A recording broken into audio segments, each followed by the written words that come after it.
हाथरस में 2 जुलाई को सूरजपाल उर्फ नारायण सरकार विश्व हरि के सत्संग में भगदड़ के बाद 121 लोगों की जान चली गई।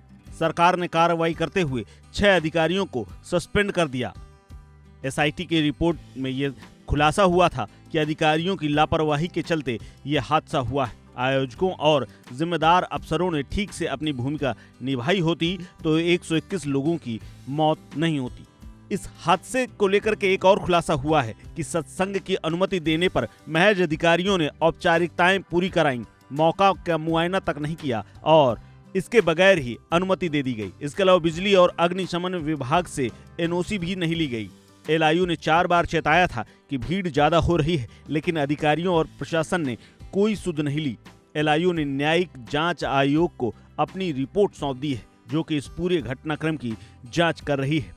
सत्संग की अनुमति के लिए जून के दूसरे सप्ताह में आवेदन किया गया था और मात्र इस दौरान अधिकारियों ने औपचारिकताएं पूरी कराईं। रैली, सभा, सत्संग की अनुमति के लिए मुख्य आयोजक की ओर से एसडीएम को आवेदन दिया जाता है। इसमें आधार कार्ड भी लगाना होता है। कार्यक्रम कहां और कब होगा, कितनी भीड़ आने की संभावना है, ये तथ्य बताने होते हैं। इसके बाद पुलिस प्रशासन से रिपोर्ट ली जाती है। इसके अलावा नियम ये भी है कि अनुमति प्रार्थना पत्र एसडीएम के यहाँ से सीओ और फिर थाना प्रभारी के बाद चौकी इंचार्ज तक जाता है। चौकी इंचार्ज के बाद बीट सिपाही की रिपोर्ट लगती है।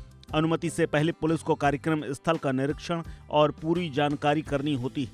अनुमति का आवेदन बीट सिपाही की रिपोर्ट के बाद थानेदार और सीओ की रिपोर्ट लगती है। अग्निशमन विद्युत विभाग की एनओसी ली जाती है। बड़े आयोजन में एसडीएम, सीओ कोतवाल को मौका मुआयना करना होता है। इन सब की औपचारिकताओं के बाद आवेदन पुनः एसडीएम के पास पहुंचता है। इसके बाद सशर्त अनुमति पत्र जारी किया जाता है।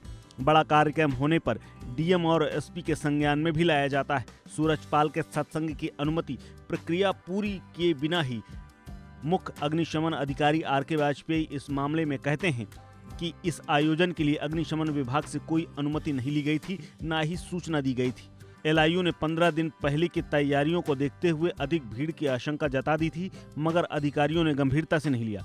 सूरजपाल की सुरक्षा में गरुण सेना, नारायणी सेना और हरिवाहक सेना तैनात रहती थी। कार्यक्रम स्थल के बाहर लाठी वाले सेवादारों को पिंक आर्मी के तौर पर तैनात किया जाता था, जो लाइन लगाने से लेकर धीरे धीरे चलने की इजाजत देते थे। हालांकि अब इस हादसे के बाद से सिर्फ जांच हो रही है और कार्रवाई के नाम पर छोटे अधिकारियों को निपटा दिया गया है। लेकिन माना जा रहा है कि अगर एलआईयू की रिपोर्ट और एलआईयू के सुझाव माने गए होते तो हो सकता है यह हादसा इतना बड़ा ना होता। ब्यूरो रिपोर्ट, कालखंड।